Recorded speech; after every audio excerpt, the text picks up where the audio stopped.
साथियों नमस्कार। स्वागत आप सभी का आप सबके अपने चैनल द साइंस टॉप में। आज हम द साइंस टॉप में अपनी डेली करंट अफेयर्स की वीडियो में 24 अप्रैल के, जिसको हम 24 अप्रैल कह रहे हैं, इसकी हम करंट अफेयर्स की न्यूज़ को देखेंगे। और याद रखिएगा, ये आपके एग्जाम्स के लिए बहुत इंपॉर्टेंट है, क्योंकि इसके जो सोर्स हैं वो आपके पीआईबी,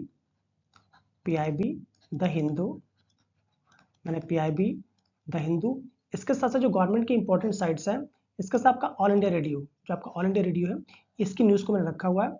और उम्मीद करता हूँ कि वीडियोस आपको पसंद आएंगे और आपके एग्जाम्स के लिए बहुत इंपॉर्टेंट होंगे। बहुत जल्दी ही सेक्शन वाइज में आपको ये भी बताऊंगा कि आपके मेंस के किस पेपर के किस टॉपिक से वो क्वेश्चंस बनेंगे यहाँ से। ठीक है, तो उम्मीद है वीडियोस आपको पसंद आएंगे, तो प्लीज़ हमारे चैनल को लाइक शेयर सब्सक्राइब करते रहिएगा। आइए स्टार्ट करते हैं। देखिए, जो आज की तिथि है, आपको पता ही होगा, वैसे कल पूर्णिमा थी। आज जो है वो कृष्ण पक्ष जो है, ठीक है, आज क्या है, आज कृष्ण पक्ष की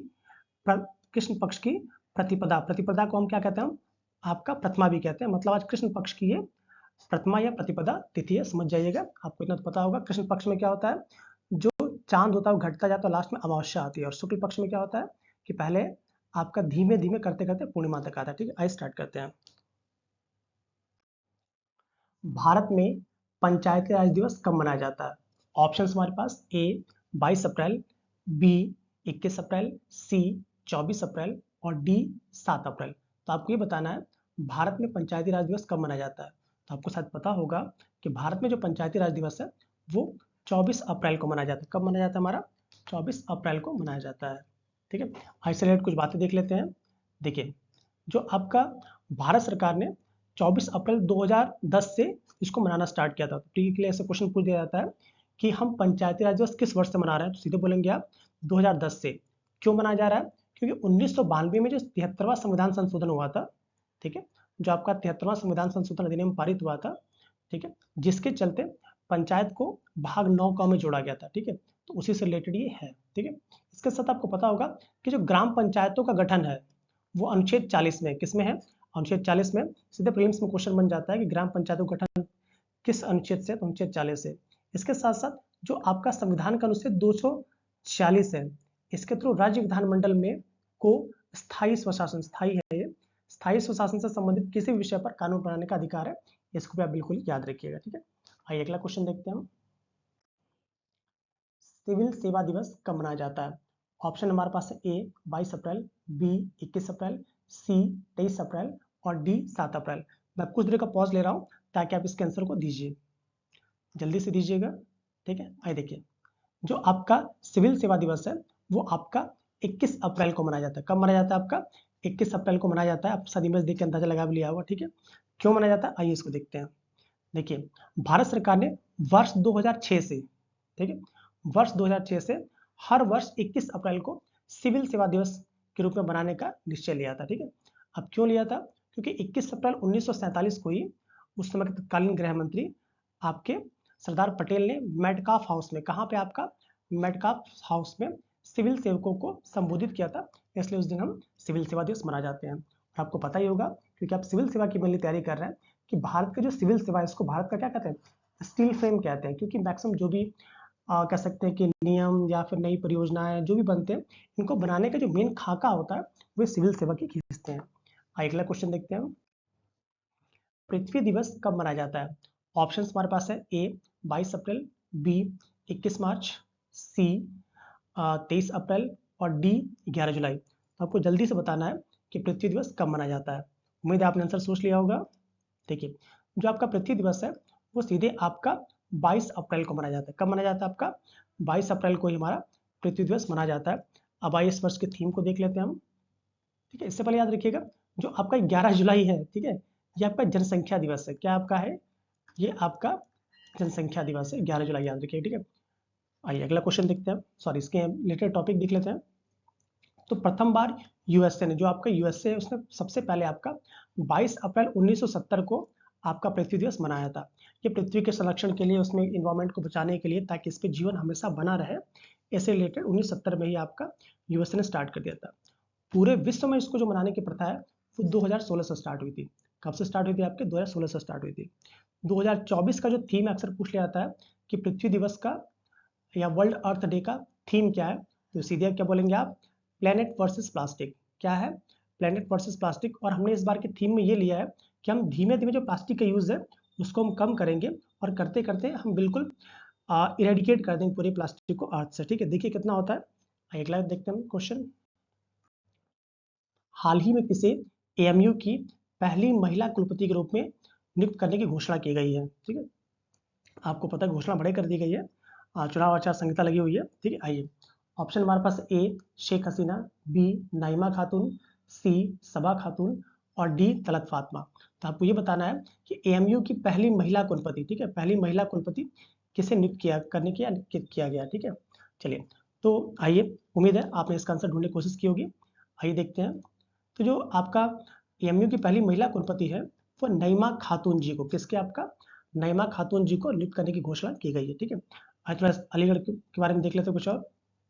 जो आपका अलीगढ़ मुस्लिम विश्वविद्यालय, जिसको हम एएमयू कहते हैं, इसकी पृष्ठभूमि ये है कि 1875 में मुस्लिम शिक्षा को और आगे बढ़ाने के लिए, आप मुस्लिमों में शिक्षा को बढ़ाने के लिए और आगे, सर सैयद अहमद खां, किसने, आपका सर सैयद अहमद खां, जो कि इसके संस्थापक थे, इनके द्वारा Mohammedan Anglo oriental college, AMU की स्थापना उन्होंने की थी। उन्होंने क्या किया था, मोहम्मडन एंग्लो ओरिएंटल कॉलेज की स्थापना की थी, ताकि जो मुस्लिम वर्ग के लोग भी हैं वो भी विज्ञान में, अंग्रेजी में, मानवीय को सब छोड़ के और भी अच्छी पढ़ाई कर सकें। ठीक है, उसका प्राथमिक उद्देश्य क्या था, उसका प्राथमिक उद्देश्य था कि भारत में मुस्लिम समुदाय के लिए जो शैक्षणिक पिछड़ेपन है उसको दूर करना। अब सोचिए 1875 में उन्होंने कितना आगे की सोच ली थी। ठीक है, आइए नेक्स्ट बात करते हैं। वर्ष 1920 में इस संस्थान को भारतीय विधान परिषद के एक अधिनियम के माध्यम से विश्वविद्यालय का दर्जा प्राप्त हुआ। तो कभी पूछे आपसे कि एमयू को, क्योंकि कूट में दे सकता है कि एमयू को कब विश्वविद्यालय का दर्जा प्राप्त हुआ, तो सीधे आप 1920 बोलेंगे, ना कि सीधे आप बोलेंगे 1875। ठीक है, और इस परिवर्तन के बाद ही जो MOA मोहम्मडन ओरिएंटल कॉलेज है, इसका नाम क्या कर दिया गया, आपका अलीगढ़ मुस्लिम विश्वविद्यालय। यह हाल ही के वर्षों में इसलिए भी चर्चा में था क्योंकि जो आपका मेडिकल का पीजी होता है उसमें आरक्षण को लेकर कुछ विसंगतियां आ गई थी, जिसके लिए कुछ विद्यार्थी सुप्रीम कोर्ट चले गए थे, तो भी इसके लिए एक मुद्दा था। ठीक है, इसका साथ एक और बात याद रखिएगा, जो आपका अलीगढ़ विश्वविद्यालय है, आपको पता होगा कि यूपी में, क्योंकि यूपी से रिलेटेड क्वेश्चन आ रहा है, यूपी में इसमें 6 सेंट्रल कॉलेज है, क्योंकि सेंट्रल यूनिवर्सिटीज है, उसमें आपका एक एएमयू भी है। आइए अगला क्वेश्चन देखते हैं।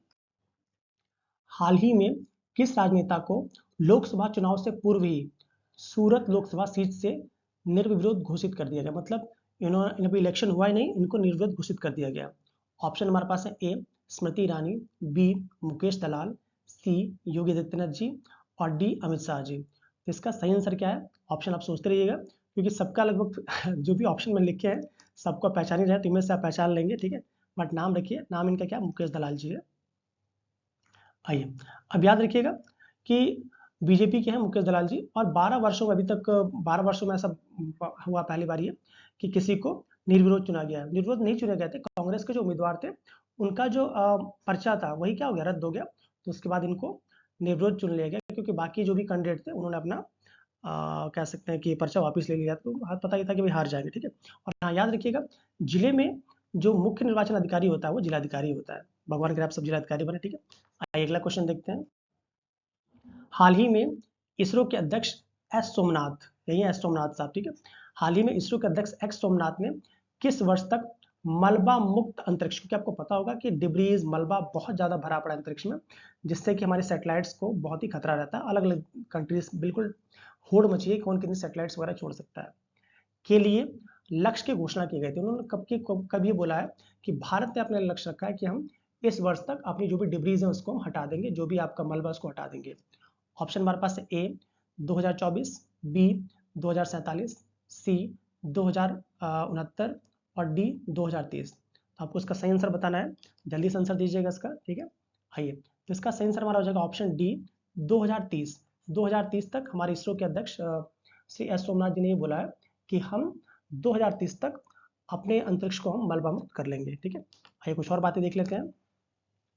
और एस सोमनाथ साहब ने ये कहा कि 2030 तक सरकारी और गैर सरकारी सहित सभी अंतरिक्ष मिशनों के जरिए मलबा मुक्त करने का अपना लक्ष्य रखा है। ठीक है, इसका एक और बात है, ये भी करंट पे था आपका, कि इसरो ने, ठीक है, रॉकेट इंजनों के लिए हल्का नोजल तैयार किया है। ठीक है, तो क्वेश्चन ये सीधे पूछ सकता है कि किसने रॉकेट इंजनों के लिए हल्का नोजल तैयार रखा है, तो सीधे बोलेंगे आप इसरो ने। अब इसकी खासियत क्या है, अब इसरो ने ये कहा है कि रॉकेट इंजनों के लिए हल्के कार्बन इसको सीसी बोल रहे हैं, ठीक है। हल्के हल्के कार्बन नोजल के विकास के साथ रॉकेट इंजन प्रौद्योगिकी में बड़ी सफलता हासिल की है। इससे होगा क्या कि जो हमारी पेलोड क्षमता है, ठीक है, जैसे आपको पता होगा फॉल्कन 9, आप नाम सुना होगा फॉल्कन 9, जो कि आपका स्पेस एक्स का है, ठीक है। किसका है ये आपका स्पेस एक्स। स्पेस एक्स पता होगा आपको, ये स्पेस की कंपनी है जिसके मालिक आपके टेस्ला वाले हैं, ठीक है। टेस्ला वाले चाचा जो है वही इसके मालिक है। और मैक्सिमम जो फॉल्कन 9 इतना इतना बड़ा है कि बड़े बड़े सैटेलाइट्स को, बहुत सारे सैटेलाइट्स को एक ही बार में छोड़ देता है। तो भारत भी अपना जो GSLV है, ठीक है, GSLV है, उसको और मॉडिफाई करके चाहता है कि हम फॉल्कन 9 को बीट कर दें। कैसे पॉसिबल होगा? जो हमारा जो ईंधन होगा, जो नोजल होगा, जो प्रॉपरली वर्क करेगा, ठीक है। आइए अगला क्वेश्चन देखते हैं। नासा का ड्रैगन फ्लाई रोवरक्राफ्ट मिशन किस वर्ष प्रस्तावित है? ठीक है, आपको पता ही होगा कि नासा ने अपना ड्रैगन फ्लाई रोवरक्राफ्ट मिशन बहुत पहले घोषित कर रखा था। तो काफी उसका लक्ष्य क्या रखा है, किस वर्ष है? ऑप्शन हमारे पास है ए 2024, बी 2028, सी 2032 और डी 2030। तो इसका सही आंसर जल्दी से दीजिएगा, फिर हम और आगे चलते हैं। इसका जो सही ऑप्शन हो जाएगा हमारा 2028। 2028 में ही नासा अपना ड्रैगन फ्लाई रोवर मिशन वो लॉन्च करेगा। इसका साथ साथ एक और बात याद रखिएगा कि जो आपका जो अगला मिशन है, तो नासा ने अब ये कहाँ भेजा, ये शनि पे। यहाँ से क्वेश्चन बनेगा कि नासा अपना जो है ड्रैगन फ्लाई रोवरक्राफ्ट मिशन किस ग्रह के लिए भेज रहा है? तो शनि ग्रह के लिए भेज रहा है। क्यों भेज रहा है? क्योंकि जो नासा का जो चंद्रमा है, सॉरी जो आपका शनि का जो चंद्रमा है, इसका नाम क्या है? टाइटन, जो कि सबसे बड़ा उपग्रह है आपका। जो टाइटन है, जिसका उपग्रह कह लीजिए, चंद्रमा कह लीजिए, उसका जो टाइटन है, उसी की कह सकते हैं कि एक्सप्लोरेशन के लिए इस मिशन को भेजेगा। आइए अगला क्वेश्चन देखते हैं। हाल ही में चर्चा में रहा लक्ष्मण तीर्थ नदी किसकी सहायक नदी है? बहुत इंपॉर्टेंट है ये लक्ष्मण तीर्थ नदी, बहुत इंपॉर्टेंट है क्योंकि आपदा में यहाँ से क्वेश्चन बनेगा, ठीक है। मेंस की बात मैं कर रहा हूँ कि लक्ष्मण तीर्थ नदी किस नदी की सहायक नदी है। ऑप्शन हमारे पास है ए गंगा, बी कृष्णा, सी कावेरी और डी नर्मदा। जो कि PIB में था, इंडियस बहुत इंपॉर्टेंट है। तो जो लक्ष्मण तीर्थ नदी है, बार बार मात्रा इधर हो जाएगी, जो आपकी लक्ष्मण तीर्थ नदी है वो आपकी किसकी सहायक नदी? जल्दी से कोशिश करिए बताने की। तो इसका सही ऑप्शन हमारा हो जाएगा ऑप्शन सी कावेरी की। किसकी सहायक नदी है ये? कावेरी की। अब हुआ ये है कि वहाँ पे बारिश ना होने के चलते पूरी पूरी वो नदी क्या हो गई है? सूख गई है। बस इसी साल हुआ, हर साल ऐसा नहीं होता, ठीक है। ये कर्नाटक का एक जिला है कोडागू जिला। कौन सा है हमारा? कोडागू जिला। वहीं पे अपनी प्राकृतिक सुंदरता के लिए लक्ष्मण तीर्थ नदी बहुत ही फेमस है। कौन सी नदी हमारी है? लक्ष्मण तीर्थ नदी बहुत फेमस है, जो कि भीषण सूखे और गर्मी की भेंट चढ़ गई बिल्कुल ही, ठीक है। और कट्टा के जंगलों से निकल करके कावेरी नदी में विलीन होती है। तो आपको पता लग गया होगा आंसर आपका कि किसकी सहायक नदी है ये? कावेरी की सहायक नदी है, जो लगभग 120 किलोमीटर तक फैली हुई है। क्यों सूख गई है? क्योंकि कोडागू जिले में जो वर्षा हुई है वो करीब 40% तक कमी हुई है। इसी के चलते इस साल ये नदी आपकी सूख गई है। जो जिसको आप चाहें तो इस पॉइंट को आप आपदा वाले सेक्शन में इसको आप कंक्लूड कर सकते हैं, ठीक है। आइए अगला क्वेश्चन देखते हैं।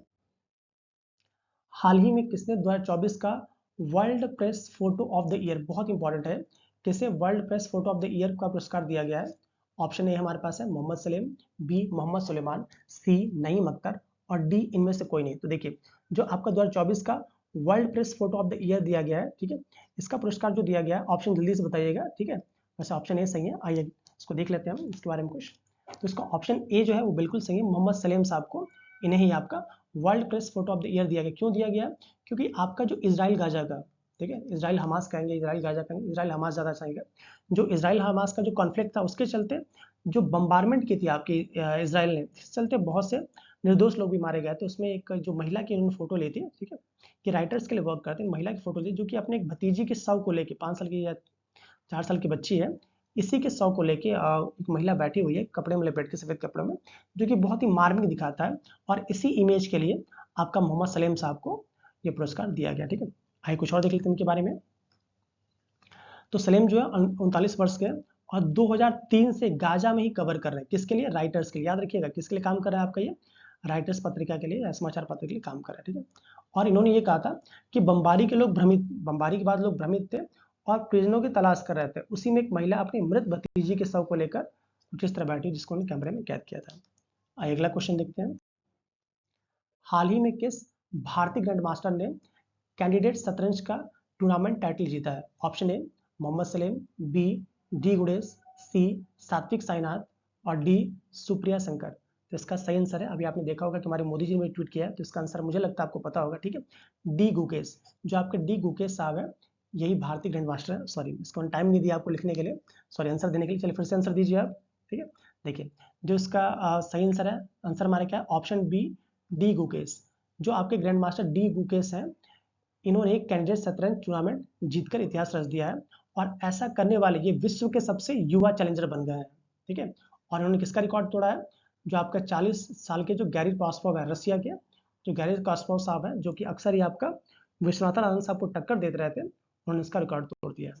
एक और बात याद रखिएगा कि विश्वनाथन आनंद साहब के बाद यह पुरस्कार जीतने वाले प्रथम भारतीय है। ठीक है, आइए अगला क्वेश्चन देखते हैं।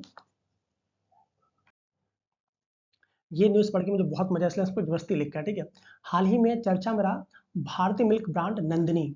ठीक है, भारतीय मिल्क ब्रांड नंदिनी आगामी T20 विश्व कप में किस टीम का स्पॉन्सर बना है? ए भारत, बी स्कॉटलैंड, सी आयरलैंड और डी स्कॉटलैंड और आयरलैंड दोनों। तो जो आपका जो T20 वर्ल्ड कप होने वाला है, जो कि आपका अभी जून माह में प्रस्तावित है, तो अच्छा आंसर आपको देना है। ठीक है, तो इसका सही आंसर जल्दी से दीजिएगा। ठीक है, कोशिश करिए जल्दी से, इसका सही आंसर क्या होगा। तो इसका सही आंसर हमारा ऑप्शन डी, जो ऑप्शन डी है, स्कॉटलैंड और आयरलैंड दोनों। तो जो नंदिनी, जो कि आपका कर्नाटक बेस्ड एक मिल्क कंपनी है, इन्होंने इसका आई मीन कह सकते स्पॉन्सर किया है। जो कर्नाटक मिल्क फेडरेशन है, उन्होंने नंदिनी ब्रांड, उनका क्या एक मिल्क ब्रांड, इस तरह अमूल हमारा नंदिनी मिल्क ब्रांड है, इसका नाम से जाना जाता है। इन्होंने T20 विश्व कप के लिए स्कॉटलैंड और आयरलैंड दोनों ही टीमों को स्पॉन्सर किया है। ये देखिए भारत की इकोनॉमिक पावर कितनी बढ़ रही है। ठीक है, और एक कब प्रस्तावित है, तो आपको पता होगा 1 जून से लेकर 29 जून तक ये T20 वर्ल्ड कप प्रस्तावित है, जो कि आपका वेस्ट इंडीज और अमेरिका में पहली बार हो रहा है T20, याद रखिएगा, अमेरिका और वेस्ट इंडीज में आयोजित होने वाला है। ठीक है, और इसमें कुल 20 टीमें हिस्सा लेंगी। T20 तो याद रखिए इसमें 20 टीमें ही हिस्सा लेंगी। ठीक, अगला क्वेश्चन देखते हैं। तो फ्रेंड्स, उम्मीद है आपको वीडियोस पसंद आ रहे होंगे, तो प्लीज़ हमारे चैनल को लाइक और सब्सक्राइब करिएगा। आपसे मैं कोशिश करूंगा कि डेली में आपको टाइम से ये वीडियो अपडेट करता रहूं। ठीक है, और ये आपके प्री मेंस सारे एग्जाम्स के लिए बहुत इंपॉर्टेंट है। चलिए फिर मिलते हैं अगले वीडियो में। Till then keep learning, keep smiling. जय हिंद।